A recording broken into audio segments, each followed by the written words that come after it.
Britain in the 1930s was not always a happy place to be. The country faced economic hardship. Many battled with unprecedented levels of poverty, and the policymakers of the day were preoccupied with one central and crucial question: should Britain rearm her once mighty military ahead of what many believed would be a second Great War with Germany? Yet, despite this ongoing sense of foreboding, the months of 1936 were dominated by a question that seemed almost trivial. The newly installed king, Edward VIII, had fallen in love with the soon-to-be twice-divorced American Wallis Simpson, and he was determined to become husband number 3. In this debut season of our brand new podcast, we explore the abdication crisis, attempting to reconstruct events from available source material and solve the many mysteries that surround Britain's most recent royal revolution. Hello, Royal History Geeks. Welcome to Season 1, Episode 6 of Royal Revolutions, where we are continuing our series on the abdication crisis. My name is Gareth Streeter. I am the founder and creator of Royal History Geeks, and I am joined once again by Royal commentator James Taylor. James, good morning. How are you? Hi, Gareth. I'm very well, thank you, and looking forward to looking a bit more at some of the key players within the royal family in 1936, because so far we've looked chronologically at the events leading up to the abdication, and last week we got to a point where Edward is getting ready to sign that instrument of abdication, but we've not really focused on the lives of the other members of the royal family, what was happening, how it impacted on them. So I think to have that opportunity now will be an interesting one, and will give food for thought as we get to the final moment of abdication. Yes, I think it's interesting in terms of how people encounter the abdication crisis in their lives growing up, as perhaps you or I did as royal enthusiasts or just general members of society. But the first time I knew anything about the abdication crisis was when I was a teenager, and I watched a documentary on the life of Elizabeth II, because I think it would have been when the Queen turned 70, the late Queen, in 96, it would have been, wouldn't it? There was a series of documentaries, at which point, so in 96, I would have been 13, 14, and perhaps just coming into my personal enthusiasm as a royalist. My parents are nominally royalist, and that they would definitely say they support a monarchy, but they don't have any particular special interest in it. But it was something I discovered about that age. And the first time, as I say, I learned about the abdication crisis was watching one of those documentaries. It was one called Princess to Queen, and I think it would have been around the 70th. I couldn't tell you that precisely. Yes, because it was on the BBC, and there was an accompanying book to the series. Right, and who knows? Maybe I read the book as well. But so I first heard about Wallis Simpson, Edward VIII, the abdication crisis, when I was hearing about the story of Elizabeth II, and similarly, I then went on to read quite a lot of books about not Edward the VIII, but about Elizabeth II, about George VI, and their lives. And as a result, I'd always come to the abdication crisis from looking at it through the prism of the royal family, which of course it had huge consequences for. But what I found very interesting since we've been researching this project is that actually, except for the king himself, the royal family aren't really players in the abdication crisis as a constitutional event. It will have huge repercussions on their life, but they're not very involved. So they haven't featured as much in this podcast series as I might initially have suspected that they would. But at the end of the day, this is a royal history podcast, so it does make sense to pause. As you were saying, we now know from the point we're in the continuity, Edward's definitely going. That's basically decided. There's just the paperwork to do. Now, the paperwork and the surrounding aspects of the constitutional dynamic are worth a whole episode in themselves to look at, which we're going to explore next week. But it's a good time to pause and think, okay, as the months and even the years before have been building up to this, how has it impacted the royal family? And I think the other thing that's interesting to bear in mind is how late the royal family actually were taken into Edward's confidence that what he was intending to do. Because although I think, as will become clear in the episode, a lot of them, they knew about Wallis and they knew that she was his unofficial consort. But there's a huge difference between knowing that he is consorting with a woman that they consider to be unsuitable and that he actually wants to marry her and make her queen.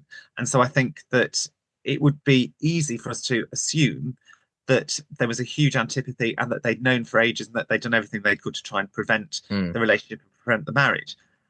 And I think that actually, when you look into it a bit more, you find this is not the case, and that actually they find out really rather late on into their relationship and into the proceedings. And I suppose for the royal family, like for everyone else, well, not for everyone else, but everyone who was in the know, there was two crises. Because there was the first crisis, which is the king has got a highly inappropriate mistress. There are concerns about her from a national security point of view, and I don't know how aware the royal family were of that, but I suspect Queen Mary possibly was, because George V seems to have been involved in commissioning special branch to watch Wallis and Edward in his own lifetime. And there's that crisis and working out how that's going to be negotiated in a new reign, what that does to Edward, does it inspire a dereliction of duties? And then there's the second crisis, which really kicks off at the end of the year. And the first crisis is a slow burner. That happens over about 18 months. The second crisis, the king's actually going to try and push for marriage, and if not, abdicate, happens over 6 weeks, or perhaps not even 6 weeks actually. No, it's just shy of 6 weeks. Yeah, isn't it, really? yeah, Yes. and they didn't have, as you say, much more advanced warning than anyone else. I think the person, if any of them were most involved, you would have thought it would be the Duke of York, the future George VI. But in many ways, it's Queen Mary. Queen Mary seems to be the one that is getting briefings from the Prime Minister, not unreasonably. She's the first to be officially made aware of the King's plan. So is it worth us just taking a quick recap to Queen Mary, who she was? Well, Queen Mary at this stage was 69 years old, and she had been widowed at the beginning of 1936 because George V had died at Sandringham in January that year. And so 1936 would always have been a difficult year of transition for Queen Mary. Firstly, losing a husband that she was very close to, but not just as a husband, but also as a close confidant. George V and Queen Mary were a couple who would confide in each other to the exclusion of others. The only other person that George V was as close to probably was his sister Victoria, who had died at the end of 1935. And so Queen Mary would have seen herself had to transition from being Queen Consort to being Queen Mother, whichever of her sons had inherited the throne. But I think that the thing you also have to bear in mind is that because Edward is unmarried and has no children, that means that Queen Mary is still going to be First Lady in the land. And so even though she moves from Buckingham Palace to Marlborough House, and it does take the best part of a year for this to happen, because if you remember, Marlborough House had not been lived in by a member of the royal family since Queen Alexandra died 9 years before, because Edward had not lived there as Prince of Wales. He'd lived, unlike George V and Queen Mary, he had lived in York House, St James's Palace. And so Marlborough House needed to be renovated and redecorated, ready for Queen Mary. So that's why it took her 10 months to move. But she moves into Marlborough House in that October. And that's really when we see her part in the abdication crisis actually that's when she becomes a mover in the abdication crisis. One Mm. thing that I do think is worth mentioning is that there's been some suggestion, some interpretation of Queen Mary's actions earlier in the year as being a caution against Wallis and as being a sign of antipathy and a sign of the deteriorating relationship with her son, with Edward. And that was in the fact that Queen Mary did not visit Balmoral during the summer. Now, in one of our previous episodes, we talked Mm. about how Edward had refused to open Aberdeen Royal Infirmary in favour of receiving Wallis in the same city and sending the Duke and Duchess of York, who were staying at Birk Hall on the Balmoral estate, to open the hospital instead. Queen Mary plays no part in any of this because she does not travel to Balmoral. And I think it's also relevant to point out that this isn't necessarily anything to do with the coming abdication crisis, nor even really with Wallis's attendance, although I would find it difficult to believe that she would have gone there knowing that Wallis was going to be invited.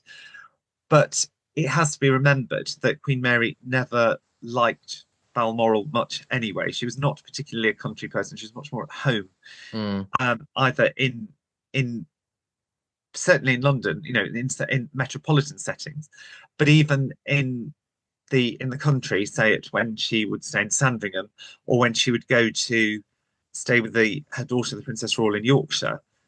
Her relaxation was not so much around the country pursuits. It was around visiting local towns and looking at the antique shops and all of that type of thing. So rather than go to Balmoral, she asks for permission from the king to go and stay at Sandringham.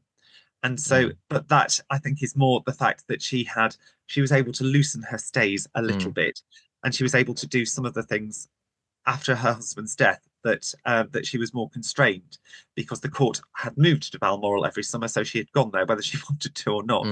She was there because not only was she dutiful towards the king, but also because she had a great sense of duty herself, that it was expected that she would be there, so she did it. So I think that you just have to be careful not to read too much into where Queen Mary was during that year. It's not necessarily related to any of the abdication crisis. I always think with Queen Mary, I think her story is both extraordinary and I think unique in the history of British royalty, in the sense that she grew up as a very peripheral, very junior member of the British royal family in its broadest sense.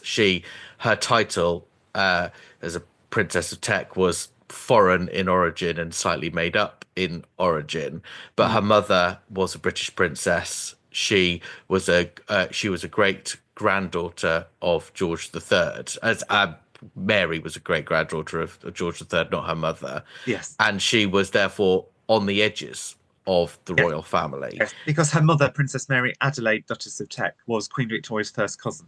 So Princess Mary Adelaide was a very popular figure and did carry out public engagements on behalf of the Queen and had lots of her own charitable associations. And at a very young age, Mary, or May, as she was known in the family, did take part in a lot of those.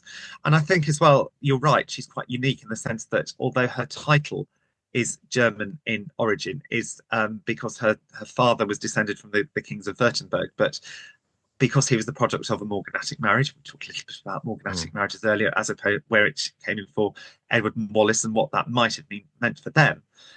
But because he's the product of a morganatic marriage, he has no money of his own, and so his real and Princess Mary Adelaide was, again, she was in her late 20s, and she was a very large woman and not considered to be attractive particularly, and so therefore they were a match for each other in the sense that he was looking for, he had no land to inherit, and it was a sort of mutual agreement, but they were by all accounts very happy couple, very happy family. And of course, Queen Mary had 3 brothers, 2 of whom are still alive at this point. And so her youngest brother, Alexander, had been Alexander of Teck, known in the family as Algy, became Earl of Athlone, married to another of Queen Victoria's granddaughters, Princess Alice. He was the closest confidant that she had of her own family by this point. But I think this was make the point a bit in relation to Balmoral. I wonder, and this is sort of psychoanalysis of someone who is long dead and wouldn't necessarily have recognized that as a concept anyway. But Balmoral had very much been the seat of Victoria's court, of which the Techs, Mary's family, were very peripheral members of. And you do wonder whether her associations with Balmoral were of being a slight outsider in some ways. Who knows? Not at the heart of the family. Well, and of course, you have to remember that Queen Victoria summoned her to Balmoral when she was being first considered as a bride for Prince Eddie, who, of course, was George V's elder brother. And so she went there with her elder brother, and they went there in the autumn of 1891. And because Queen Victoria was their mother's cousin, they referred to her as Aunt Queen. Right. Rather charming.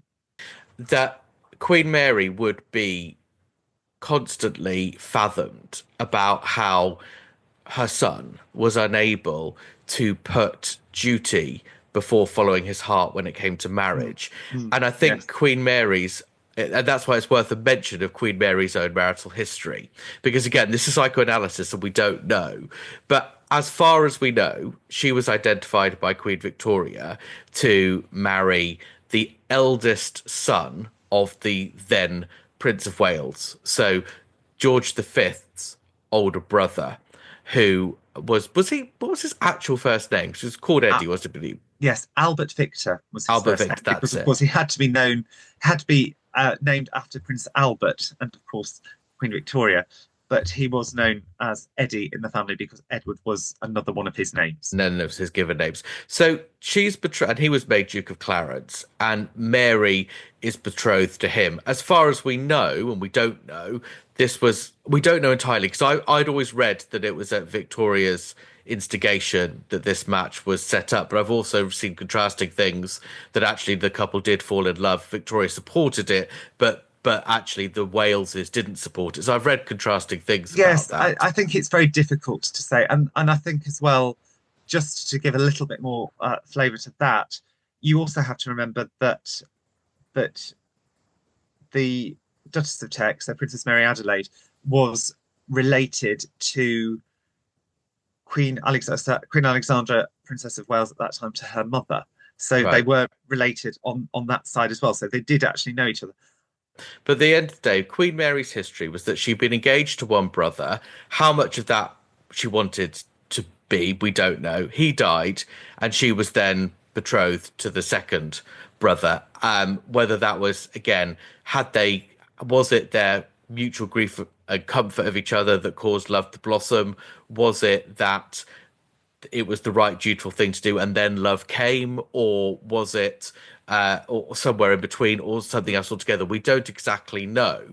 But what I think it is reasonable to at least speculate on is Queen Mary may have felt her own marital path was one more of duty, or of being prepared to be dutiful by maybe marrying Prince Eddie, but then she didn't have to, or then marrying George, and actually it turned out all right, but she didn't know that in the first place. So it was all about duty and about her country, and her son wasn't seeming to be able to follow that example. That must have been very difficult for her. Quite right. And we do have a surviving letter between Queen Mary and her son from 1938, so a couple of years after the abdication crisis. And she writes to him because he asks her how she feels about the whole situation, looking back on it. And she replies that you'll remember how miserable I was when you informed me of your intended marriage and of your abdication, and how I implored you not to do that for our sake and for the sake of the country.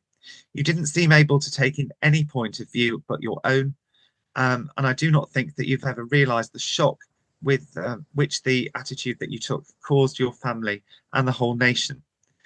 It seemed inconceivable to those who had made so many sacrifices during the war that you, as their king, could not make a lesser sacrifice. But my feelings for you as a mother remain the same.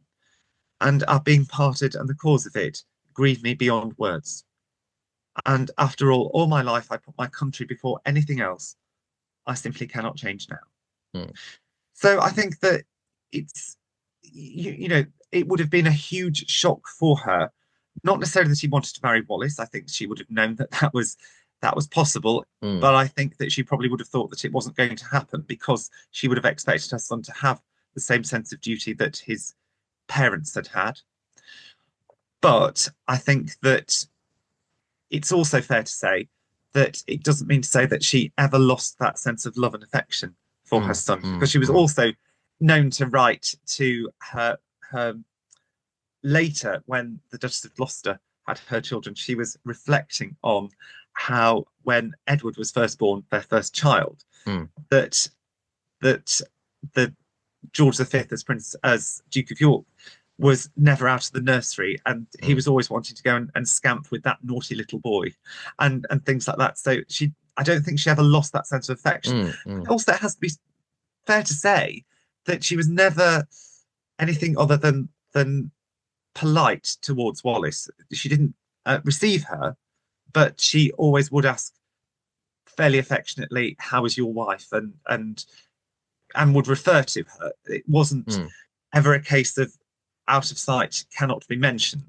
There was a sense of affection there, at least by proxy. She didn't go out of her way to be to have any real animosity towards her in public or even in private, from what we can see. So, and yes, that might be interpreted as being a little bit cold, but at the same time, there was no particular malice on Queen Mary's part. I think that Queen Mary's reaction was more that her son was prepared to give up the throne and was not following the path of duty, rather than it was because of Wallis. She doesn't seem to have blamed Wallis in quite the same way that, say, for example, Queen Elizabeth, who we'll come on to talk about, clearly did.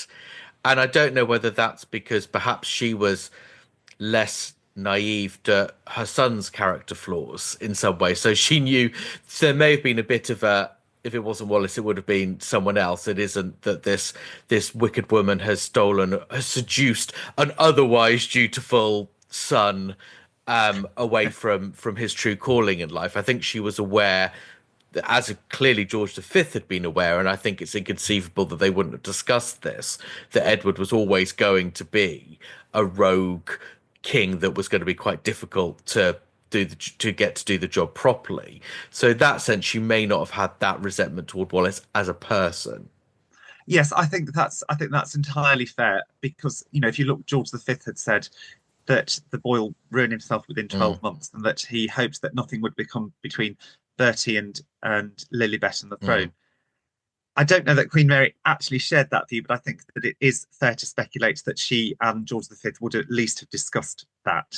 Although we don't know exactly how she felt towards her son as king, as opposed to having a loving, if distant, maternal relationship with him.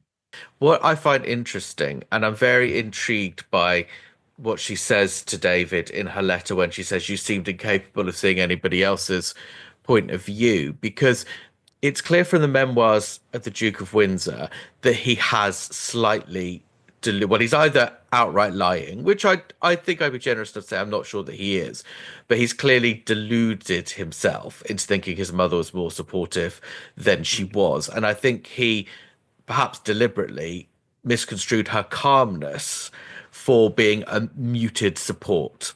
So, well, I think he takes it as a tacit acceptance, doesn't he? That because she doesn't go into a rage, because she doesn't scream and shout and tell him that his actions are deplorable and that his potential wife is completely unsuitable, all of those things, I think he then accepts it as a tacit acceptance. I think I would. Do you want to know my interpretation of his view of the abdication, how he got there? My view is that he doesn't lie exactly, but what he does, he remembers the truth as he would have liked it to have been. You know, he sees everything through this prism of, this is what happened. These are the people that were loyal to me. These are the people that weren't. And so then he will construct their actions to fit in with his worldview. His worldview is not reactive. It is entirely constructed on how he wants to view people that fit into his life. And the problem is, one of the problems with being a slightly more neutral person in the way that you present yourself is people can, to an extent, decide what they want to make of you. And well, just to make a historical parallel there, if you're a blank canvas, then people will, make of you what they will. So, if you look at the classic, it's probably over Henry VIII, Anne of Cleves, with the Holbein portrait. He had come up with this whole view of what this wonderful wife from the continent would be like, and then she wasn't to his liking. Now, that's not necessarily through any fault of hers. That's because he had built up this whole view of what somebody would be. And I think that you can, while it's not the same sort of thing here, there's a similar type of thing, in as much as if you know little of somebody's thoughts, you can then imagine that they entirely coincide with your own, rather than looking at it more objectively. Absolutely. So Queen Mary is officially told at really the very beginning of what we could probably deem the official start of the abdication crisis, in that he tells Queen Mary just after he's informed the Prime Minister of his intentions to marry Wallis Simpson. And Queen Mary seems to have, as we said, been reasonably calm, but panicked inside. And she goes on, she then gets briefings from the Prime Minister, doesn't she, Stanley Baldwin? Yes, the Prime Minister calls to see her the very next morning, and that's when there's the classic line, which we don't know if this is apocryphal, but I like to believe that it's true, that as soon as the Prime Minister was announced, Mr. Baldwin, Your Majesty, that Queen Mary said, "Well, Mr. Baldwin, this is a fine kettle of fish." And I so want that to be true.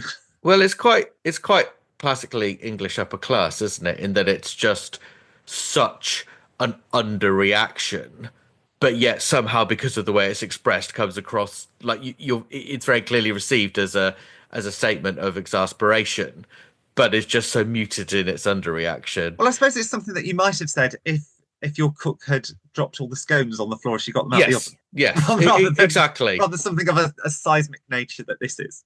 Yeah, exactly. And you see people, and it's that kind of, someone's house burns down and says, "Oh well, worse things happen at sea," kind of, that classic British underreaction. And now we'll put the kettle on. It's all of that type of reaction. Exactly.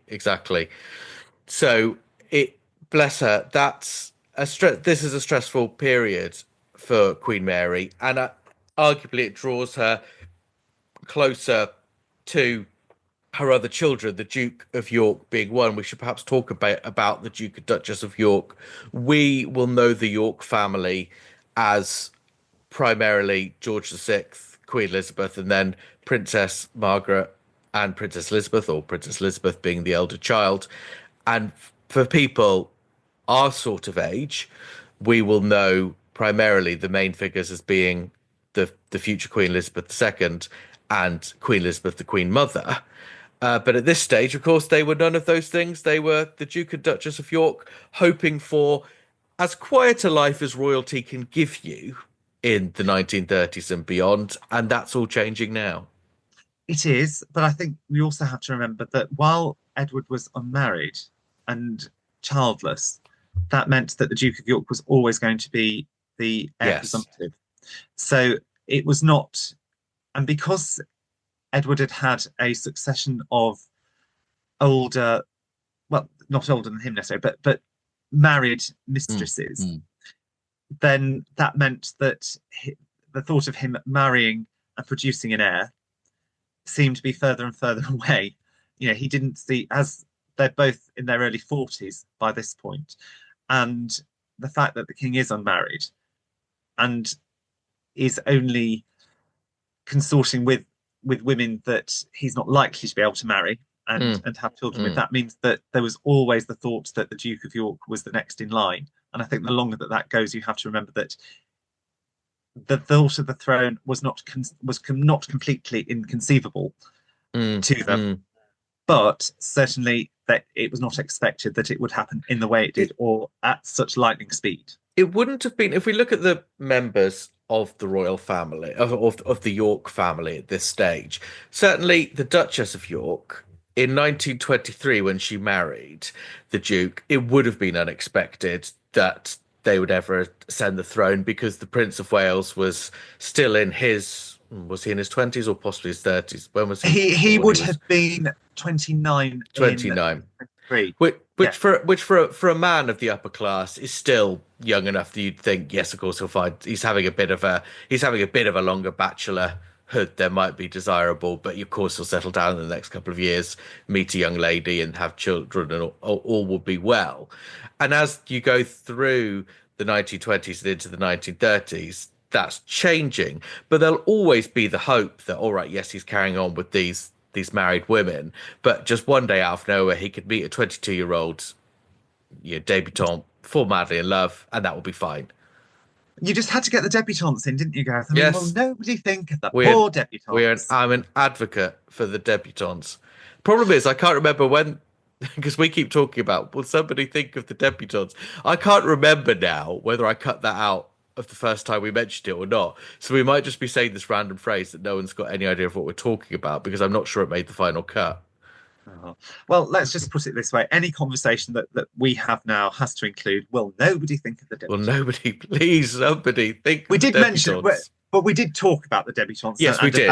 And how they were cruelly had their ball cancelled by Edward VIII. Well, it wasn't a ball. It was a garden. It was meant to be a ball. It was meant to be a ball first. Well, exactly. He changed it from ball in the garden, from a ball to a reception in the garden, and then cancelled one because of the weather, and then the next one sat there stony faced, looking extremely bored. But this is why it's worse, because it was a series of torture and torment for the debutantes who'd been downgraded from a ball to a reception, and then had the reception cancelled. So the debutantes were the true victims of 1936, and I will always fight their corner. Yes, and I expect that by the time of 1957, when the debutante balls were abolished altogether, you would have been outside the palace with your placard. I would. But I think as well, yes, you're right. Going back to the Yorks, there was always the hope that that the Prince of Wales, later King, would marry and have children of his own.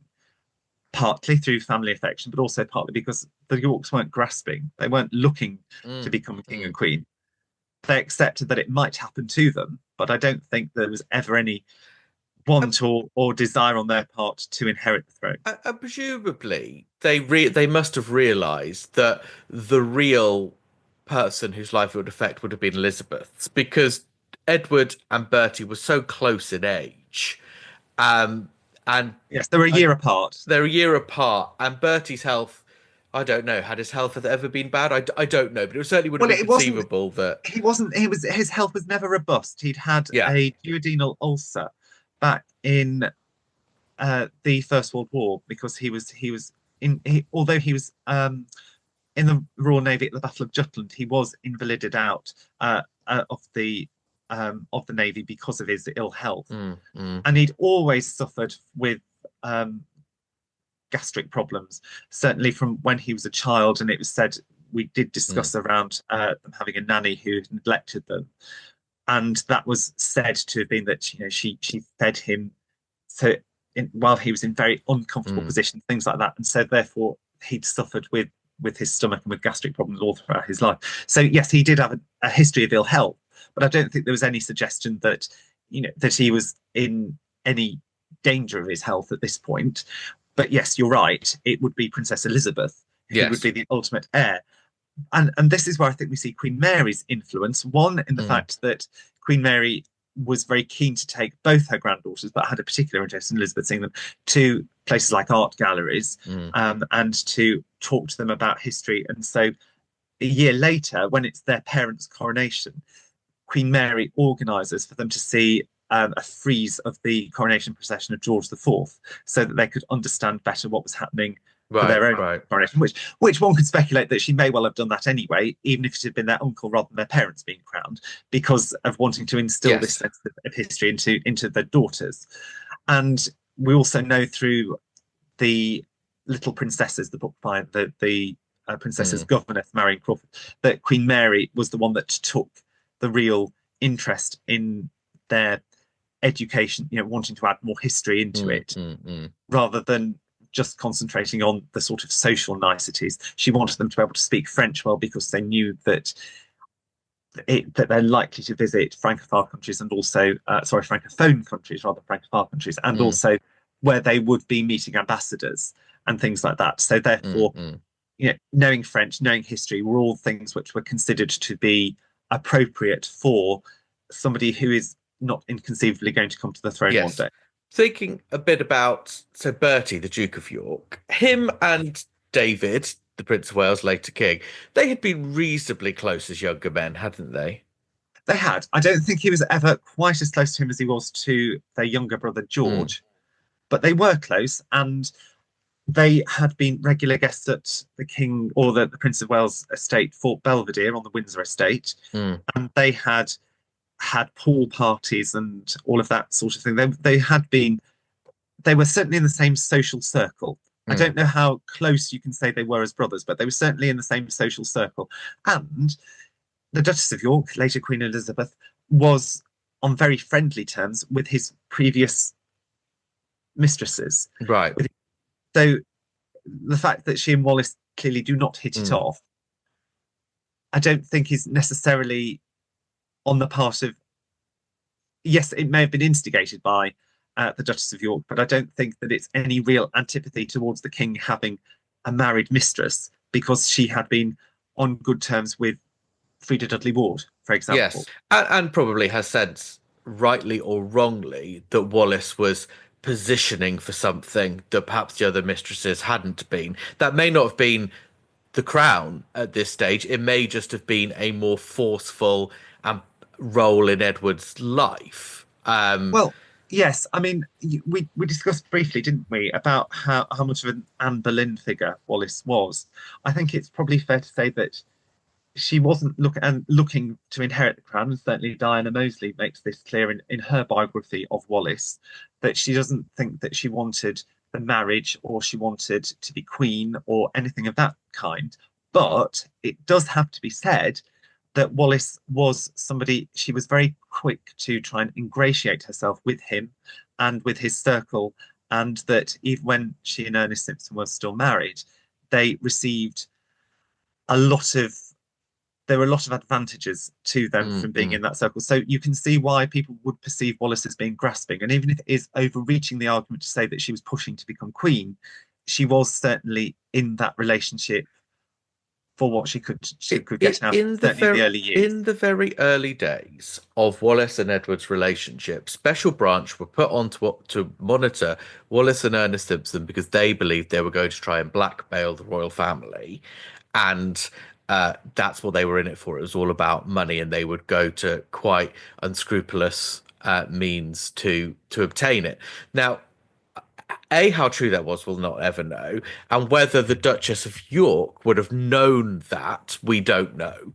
But what it's not inconceivable to think, if that people had got that impression of Wallis to the extent they felt they needed to put special branch onto her, the Duchess of York, who was also mixing in their circles, may have gained a similar impression of Wallis's motives. And because she did care about David, her brother-in-law, that might have made her quite protective of him as well. They had been friendly, certainly both before and after the Yorks were married.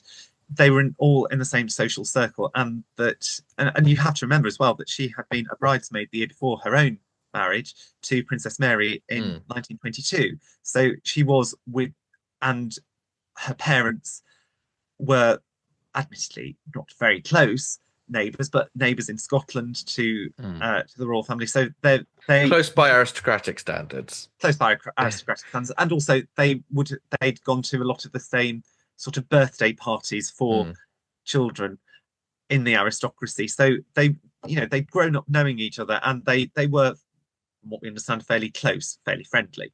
Yes, I think that it would also have been motivated by concern for her brother-in-law, who she'd always been on good and friendly terms with. When do you think they first got a sense that the abdication crisis might impact them more directly? Because I think Harding, who was Edward VIII's private secretary, who didn't like it, and of course would later work more closely with George VI and Queen Elizabeth.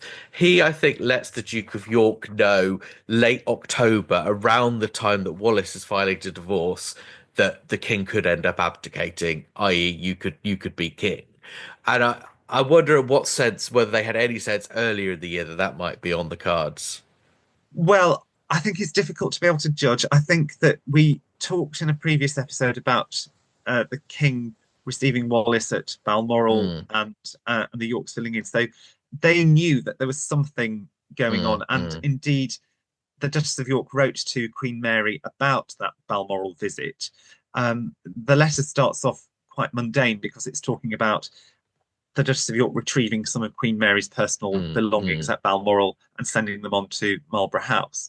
But she then talks about how the Aberdeen Royal Infirmary will be one of the greatest hospitals in Scotland, and people will be so disappointed that the king can't go. But she said there was no changing his mind. But she also then says, we are not sure if you know who will be coming to stay here. Right. So the way in which she uses the term you know who to refer to Wallis does indicate a certain coolness towards her. I think that's the polite way of describing it. So, I mean, obviously at this point we don't know that they knew that he was intent on marrying Wallis, but we do know that there was this level of antipathy that they didn't want to be in the same room. And yes, there's the whole story about her refusing to shake hands with her and all of that sort of thing. Whether that is true, I can't honestly say. I've not found any documentary evidence of that. But if somebody has, then please tell us, because I'd love to know. But we do know that the way in which she was referred to was difficult. We talked earlier as well about when Queen Mary had been told by her son at Marlborough House at dinner. We have to remember that they would have known that something was in the offing, but yet the Yorks weren't invited to that dinner, even though the Duke of York would have been was the heir. And also neither was the Duchess of York. It was the Queen Mary, the Princess Royal, and Duchess of Gloucester was also there, but was asked not to. But the king had asked that she wasn't kept in the party for that discussion. So Queen Mary receives the Prime Minister the following morning, and straight after that, she also receives the Yorks. And so there's obviously, we don't know what was said between them, but we do know that there was an exchange of letters saying, Bertie has an engagement later in the morning. Please let us know, Mamma. We'll be here straight away. So it's clear that it's seen as being crisis talks between the Yorks and Queen Mary. So David tells all of his brothers, I think, a couple of days after he's told Queen Mary, he meets with all of them, which is actually slightly disrespectful, arguably, to the Duke of York, because the impact on the Duke of York is disproportionate compared to the other brothers. Although at this stage, abdication it was possible, but it wasn't the only option. And interestingly, they have a couple of conversations, and whatever else, because there will clearly be some antipathy between the brothers later, but the Duke of York does send a very warm letter to Edward, sort of saying, and we know this is characteristic of Bertie, that he is shy and finds it hard to put things into words, but he sends him quite a reassuring letter afterwards along the lines of, I'm sorry, if I'm massively paraphrasing, but I'm sorry if my own shock stopped me being sensitive to your feelings, and I want you to know that as a brother, he doesn't quite say this, but I really care about you, and I do want you to be happy and realize this is hard on you. And I think it's interesting that even in this moment of crisis, there's still that degree of affection between the brothers. It would not last for much longer. It's interesting, isn't it? I think that with George VI and Queen Elizabeth, and this is something we will explore in subsequent episodes, I think there is some suggestion, and I think quite credible suggestion, although I'm very open to being convinced otherwise, that a lot of the antipathy that they felt toward the Duke and Duchess of Windsor was not so much from the abdication crisis, although that was most certainly a very big part of it. But there was a sense much later on, not much later on, but later on in the war, that the Windsors, the Duke and Duchess of Windsor, had tried to betray Britain. and that fueled a much greater sense of antipathy toward them, some of which they may have then read back into their reflections on the earlier events. It might well be that had the Duke and Duchess of Windsor had a good war, as they say, and things softened later in the way that time heals things, they may not have remembered the events quite so viciously as they did. I mean, that's speculation, but there's 1936 is not the end of the story, and every human being interprets their own history in light of what then happens. So it'd be very interesting to see an alternative world, whether things may have been different if the Windsors had behaved differently after they left the country. Very true, but I still think it's fair to say that there was no love lost between any of them by the end of the year. At this point, they're still fairly sympathetic and hoping that they can find a solution to the crisis. But I think that certainly by Christmas, when Edward has gone, there's no real love lost between any of them. No, and I think it should be worth saying, and Elizabeth is often highlighted as the figure of the person that effectively prevented reconciliations, etc., etc. And while I don't think that's true, and actually I think not so much her role is overplayed, but her influence is overplayed, because most of the hostility. Well, what I'm trying to say is, whatever the royal family had felt towards the Duke and Duchess of Windsor, the government were never going to let them play any significant role in public affairs again, or let them back in the country. That was a government decision. That it might well be. It's also what the royal family wanted. But had the royal family been desperate to welcome them back, the government would not have had it. Very true. And I think that the other thing to bear in mind is that when people say it was all due to Queen Elizabeth, you have to not overlook the fact that George VI himself showed no particular want to have his brother in the country either. Yes, and what I think is true of Queen Elizabeth is she did, and by Queen Elizabeth I mean Elizabeth, the Duchess of York, Queen Elizabeth, the Queen Mother. When she took against somebody, that was it. And she was a loving person, she was a kind person, she was an affectionate person.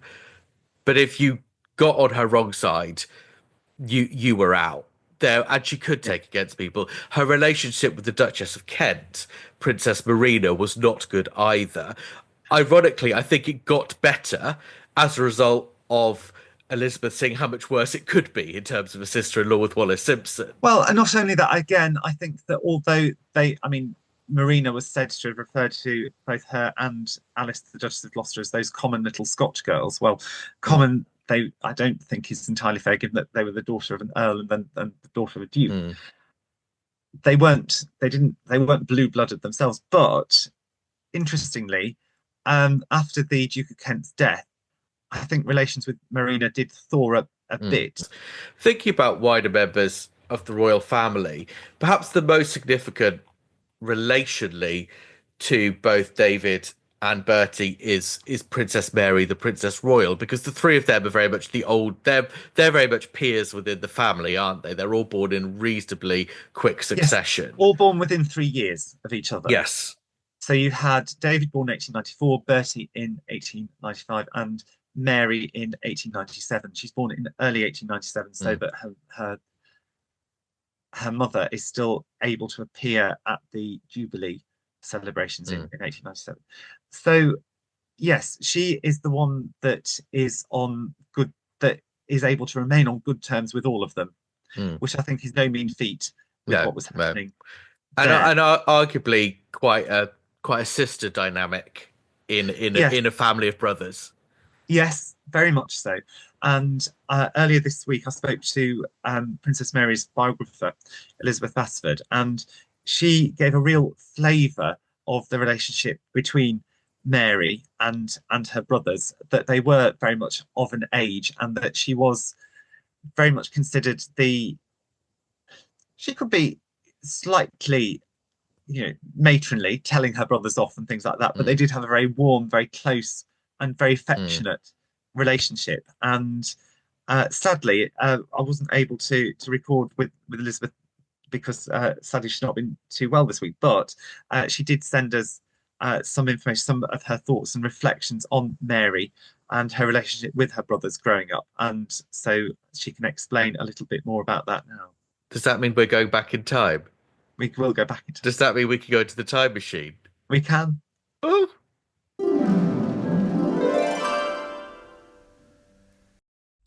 Princess Mary, to place her in the context of the royal family. So Princess Mary, the Princess Royal, was quite a prominent member of the British royal family in the early 20th century.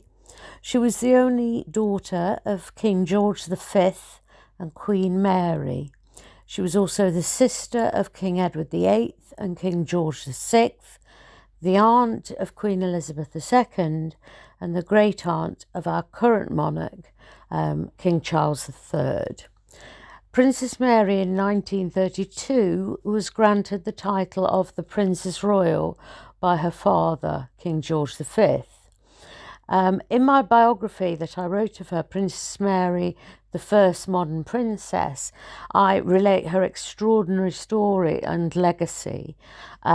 Surprisingly, she achieved much during her life, which is largely passed unnoticed, including being the first female chancellor of a university, training and working as a paediatric surgical nurse, and also organising the Princess Mary Gift Fund in 1914, which gave every serving serviceman or woman a Christmas gift in a tin during the First World War. What was Princess Mary's relationship with Edward VIII like pre-abdication? So Princess Mary shared a close relationship with her eldest brother, Edward VIII, who was actually known as David within the family. She was the only daughter in a family of 5 boys, and so therefore she often acted as a unifying figure among her siblings, maintaining strong bonds with each of them. Her connection with David was especially warm, and she frequently wrote to him offering support and advice. Throughout their childhood and even into adulthood, Mary played a nurturing role in David's life, helping to sort of mediate family tensions and providing a steady presence for him. Their relationship was one of mutual affection, with Mary understanding and sympathising with David's complex position as the heir to the throne and then obviously as the monarch. While David's abdication in 1936 created a rift within the royal family, Princess Mary remained one of the few people who maintained a personal connection with him, continuing their correspondence and keeping a bond of loyalty intact, despite the public controversies surrounding his actions.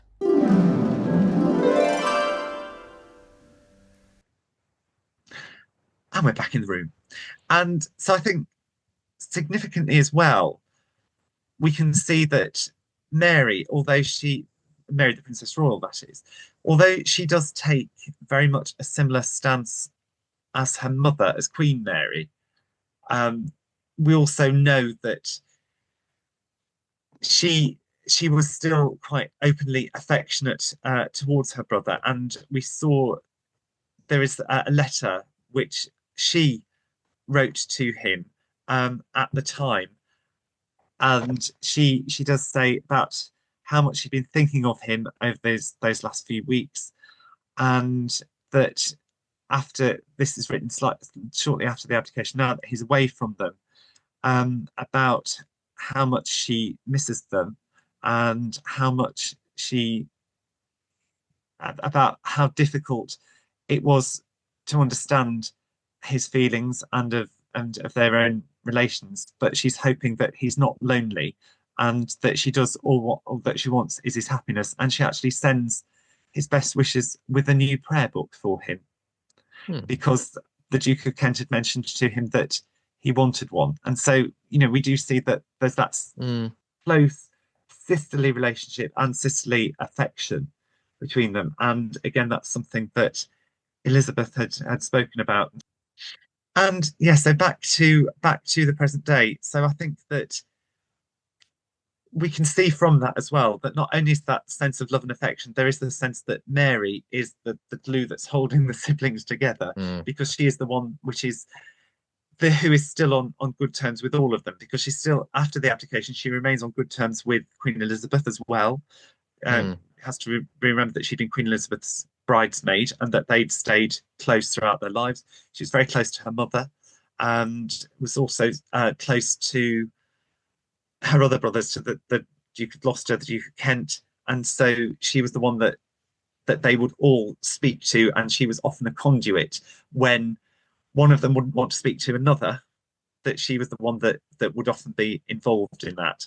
And what I also think is that it was really interesting to be able to speak to Elizabeth at length as well, because Princess Mary is such an under-researched and very little known figure. And so I think that to be able to, for that to have been researched in the last few years, I think is extremely interesting. And so I would honestly recommend her book. And I'm not saying that just because I've spoken to her recently. I bought her biography of Princess Mary when it first came out a few years ago. And it really is extremely interesting to get her eyewitness accounts of all of these momentous events going on around her. She's not a prime mover, but she certainly is well informed and is somebody who her eyewitness accounts are incredibly important, I think. But you also have to remember that, like Bertie, like the future George VI, she was extremely shy. And she was somebody who would not have put herself forward on a public stage. But like her mother, was very beautiful. And so she went along with a lot of the public functions and whatever that she had to go to, but she wasn't necessarily, it wasn't any kind of a joy for her. She would have been much happier to have led a much more private life. And of course, Mary maintained closeness between the brothers, particularly good relations with her older two brothers. But the younger two brothers, Henry and George, always seem slightly cut off from any conversation, to be honest. I don't know whether, being younger sons, they were slightly freer from the having to be at the centre of the royal family. But certainly the impression I got from reading the Duke of Windsor's memoirs was that he never had any real closeness or affection for Henry whatsoever, to be honest. No, and I think that was probably reciprocated. Prince Henry was not known to be a particularly gregarious, friendly, outgoing person.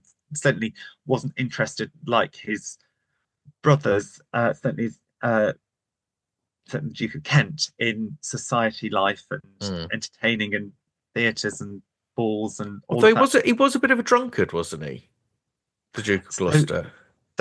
Yeah, so we understand. Yes, yeah, but it's difficult to know, but to what an extent that was. But yes, he was known to be a heavy drinker. But in contrast, his wife, Princess Alice, later to become Princess Alice, she was a teetotaler, and so that's why Winston Churchill always liked to be sat next to her at a banquet, because she'd have her glass topped up and she would give it to him. Very handy. Very handy. Well, And we spoke briefly about the Duchess of Gloucester earlier, because we know that she was staying with Queen Mary at Marlborough House when Edward went to have that conversation with his mother. But there's varying accounts of why she wasn't actually in the conversation after dinner. According to Edward, Queen Mary had said, "Oh well, Alice is very tired, so she won't be staying." Whereas, according to Alice's memoir, David had asked Queen Mary if Queen Mary would ask her to leave the room. Yes. While they had a private discussion, and then they came to find her afterwards, and Queen Mary was extremely apologetic.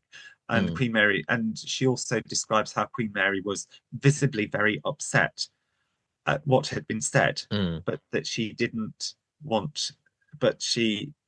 into the details. But from what Alice said, they all knew what that conversation would have been, even if she weren't privy to it. But I think that the other thing to remember, because we've talked about the Duke of York and about his role as being the heir to the throne, one thing which I think is doesn't make them in any way prime movers and is probably slightly outside the scope, but also we have to remember that Henry, as the next brother, would become regent designate if anything had happened to George VI and Princess Elizabeth had come to the throne. Which when you're gearing up for war, as people thought, it wasn't clear in 1936, but it was clearly one of the possibilities. But being regent designate when you might be on the brink of a major war is slightly more intimidating than it might be in a normal circumstances. Yes, and also you have to remember as well that even if the king were not captured or killed, he could have been. If you look at his nephew, Lord Harwood, Princess Mary's son, he was kidnapped and kept in a prisoner of war camp for years.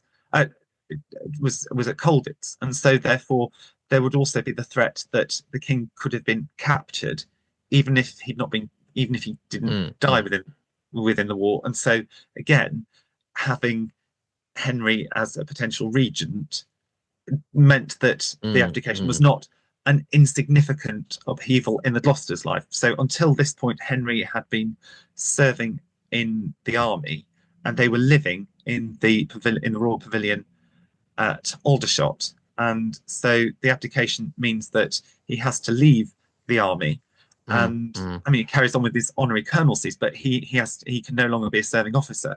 And then they move to Edward's old apartment at York House, St James's Palace, so that they are on the spot. And presumably... and also they have to play a larger part in public life. Yes. So, for example, at the time of George VI and Queen Elizabeth's coronation, because Princess Elizabeth is only 10 years old at this point, or 11 years old by the time of the coronation, the Gloucesters host a reception for the visiting diplomats, because they are the next most senior royal couple. You need more working royals, because you've basically lost net one working royal, haven't you, in terms of the king, the Duke of York being promoted to king. Very true, but also you have to remember that George V had died not long before as well, and so therefore you've had quite a lot of upheaval within a short space of time. Not dissimilarly to how we have in with the modern royal family, really, in terms of that. So it did mean that the Gloucesters did go on to be more prominent, and we have to remember that they'd only been married a year by this point, because they married in the last few months of George V's life and his reign. They don't have any children at this point. Alice does have a couple of miscarriages, but then they do go on to have two sons later during the war years. So that's why there was the rumour, which I think we probably look at in a bit more depth later, but that's why in some circles, and it's probably only just a throwaway comment really, that the next brother, the Duke of Kent, might be considered as king, because he's the only one of them to have produced a son by this point, because Prince Edward, the current Duke of Kent, was only a year old at the time of the abdication crisis. It's worth mentioning this quickly, because we'll pick up a bit more on this next week, but just to give context, as we've always said with the abdication crisis, it kicked off quickly, and in fact most of the world only became aware of it days before it actually happened. So people were including MPs and people who didn't necessarily have a lot of influence but had a voice, people were making lots of comments that weren't necessarily very well thought through or considered, which is why they read as bizarre when you come across them now. But there was this tiny, and I think it might literally been one person that suggested it on the floor of the House of Commons, I'll check, but said, well, wouldn't it make more sense to seeing we're putting an act of abdication through Parliament, so we're changing the line of succession anyway, wouldn't it make more sense to skip straight to the Duke of Kent, because he's got a son? And it feels bizarre that in 1936, with Queen Victoria's reign still being in living memory, that people would still have this sort of Henry VIII style, it must be a boy. But I guess it was a different world. It was a different world, but I think it is still out of step with the world, because if you look at a lot of the souvenirs, certainly for the Silver Jubilee, and and later for George VI and Queen Elizabeth's coronation, they do make a lot of the fact that Princess Elizabeth will be heiress presumptive, even before her father accedes the throne, because they know that the Prince of Wales is unmarried in 1935. Elizabeth is still being seen as the future, not necessarily that she will become queen, because there is still the hope that the Prince of Wales might marry and have a child of have a child to inherit. There's no suggestion that Princess Elizabeth wouldn't be the heiress presumptive, or that the line of succession would be changed. So that I think it will be too much to we shouldn't read too much into the fact that one or two people may have said that about the Duke of Kent possibly inheriting because he has a son. And yes, one would view that as being extremely misogynist these days. And I think, but what I think is more relevant is that a lot of people would have seen that as being misogynist even in the 1930s, because it's completely out of step with if you look at souvenirs that are being produced and whatever, the Yorks were clearly seen as the next in line. And they clearly were. I mean, and I will check who actually said it, because my sneaking suspicion is that it said in the floor of the House of Commons, but I'm going to check that. What will be clear, though, is whoever said it will be someone who wouldn't have been aware of the Duke of Kent or what he was like, because within society, the Duke of Kent was known as a libertine, a bit of a wastrel, a very high-risk person with as would have been seen then, a deviant sexual appetite, and he would not have been who anyone who knew him would have wanted to be king. Well, he'd had a lot of unsuitable relationships, hadn't he, with both men and women. And also there was also the incident in the 1920s, he'd become addicted to cocaine, and in fact Edward was the brother that had him to live with him and help get him well again. But it has to be said that he was an extremely popular figure, and certainly the time that he married Princess Marina, you can look at all of the newsreels, and there's one in particular where members of the royal family aren't supposed to give interviews, and they certainly weren't in the 30s. You have Princess Marina, after her engagement has been announced, saying, being interviewed on a newsreel, saying, well, I intend to shop for my trousseau here in Paris for a few days, and then I shall go to Balmoral. We haven't set the date for the wedding yet, but we're hoping that it will be around the 20th of November.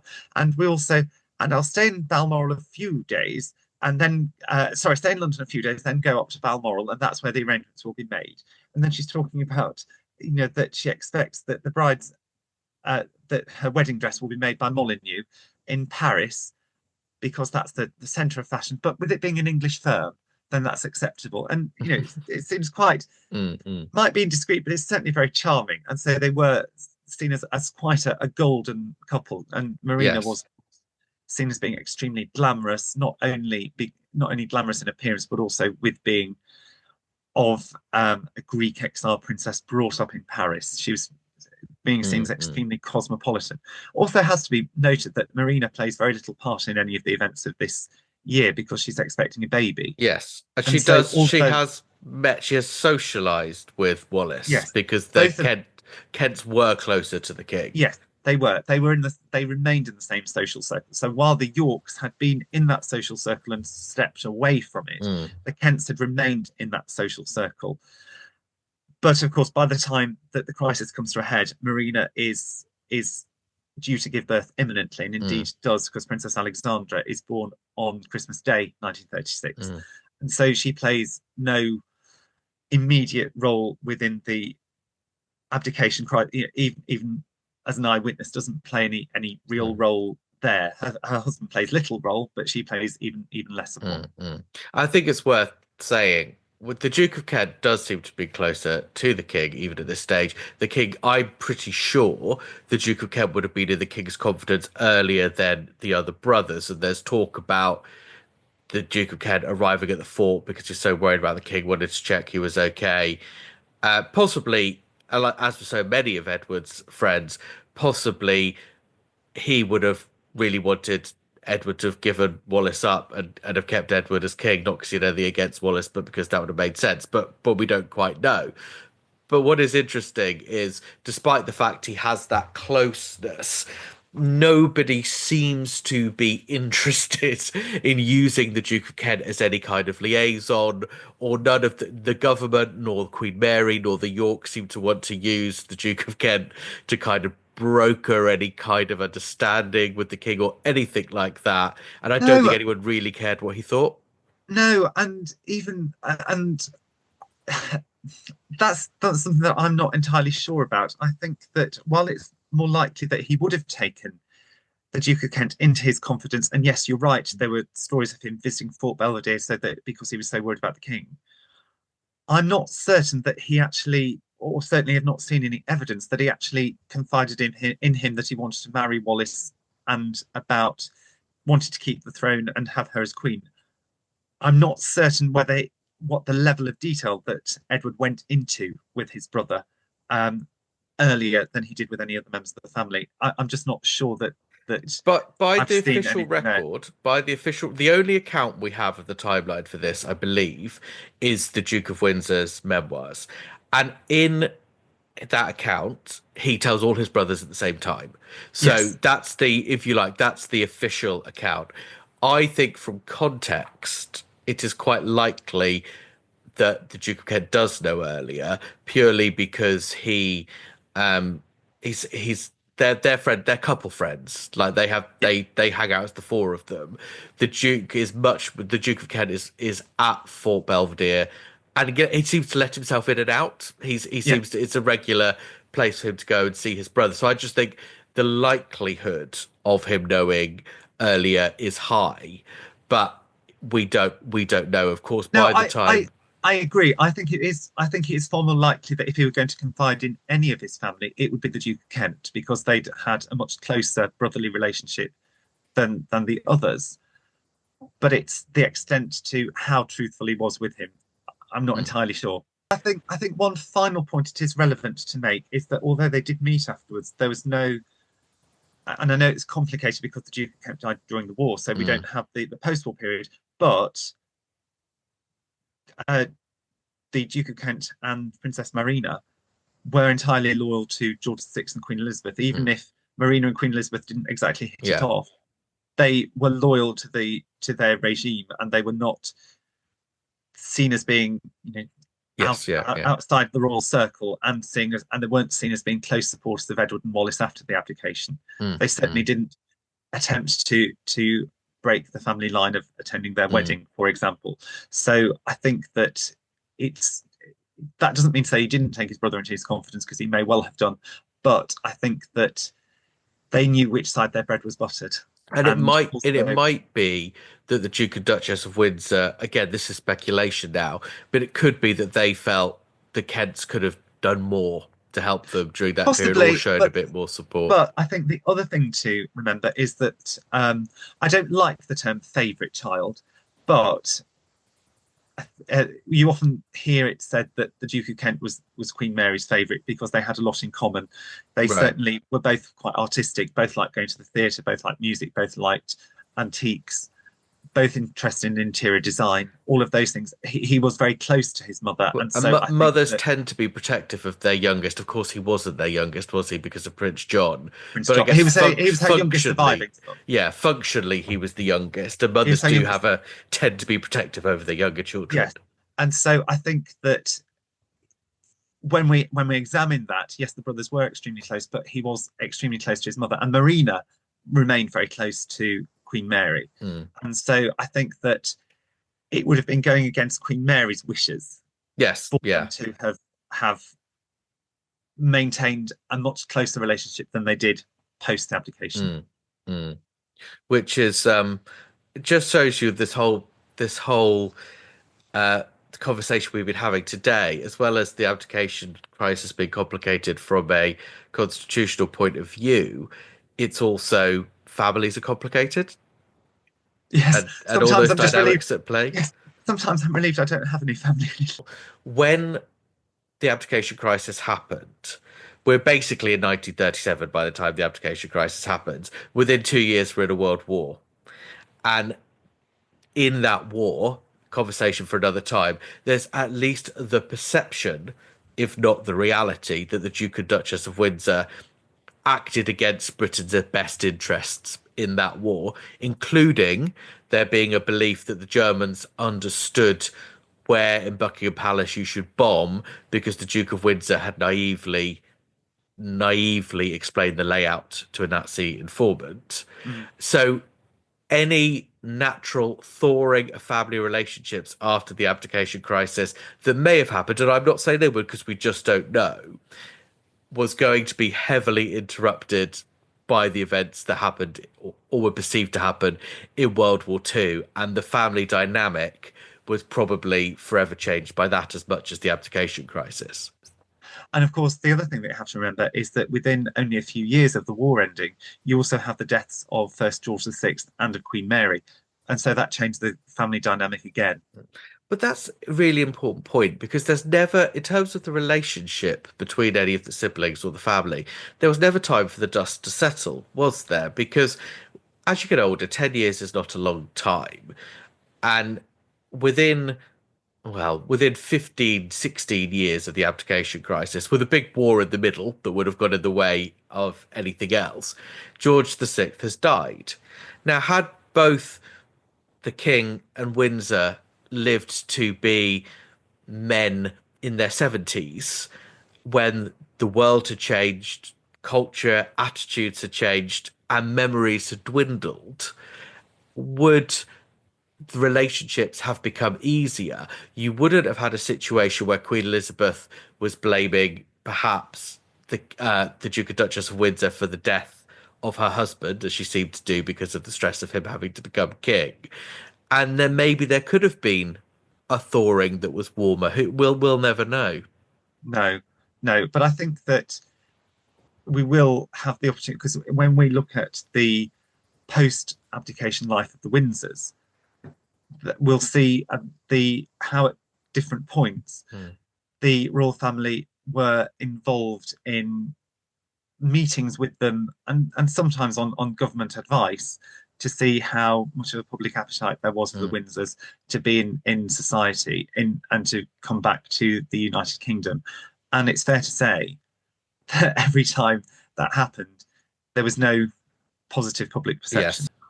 Well, it's been fascinating to take a break from the chronology, to be able to look at who some of the admittedly a bit more peripheral players in the story are. But I think that it's been really interesting to examine the way in which how little they would have known until near the end, but also the extent to which there was at least the potential for it to completely change their lives as well. Absolutely. And next week we'll resume the chronology. We're going to look very much at the nuts and bolts of the abdication, which will generate some hugely interesting conversations before we then go on. Spoiler alert, he does abdicate. He does abdicate. There's going to be no plot twist at the end, I'm afraid. It will be the end of we will next week. I mean, few people have said, they've said this nicely in the comments, but I really thought this episode was going to be where he actually abdicated, but no, there's another part. Well, next week will be the episode where he actually abdicates, and we'll get to the culmination of the story in that sense before we then go on to, in some form or another, look at the aftermath. And we're going to have a real think about how we do that. We may need to have a little break where we get our heads around that, but we'll work that out together and then go back to you all. But until then, have a great week, and we shall see you soon. Goodbye. Royal Revolutions is a Royal History Geeks podcast. For more information about our other podcasts, head to royalhistorygeeks.com/podcasts. The Royal History Geeks community is active across Facebook, X, YouTube, Instagram, and Discord. Just search for Royal History Geeks on your social platform of choice, and you should find us there. The first episode of Royal Revolutions dropped in December 2024. The entire first season will focus on the abdication crisis. Toward the end of season 1, we will devote an entire episode to questions, so please get in touch with us via our socials or at royalhistorygeeks@gmail.com to send any questions about the abdication crisis our way.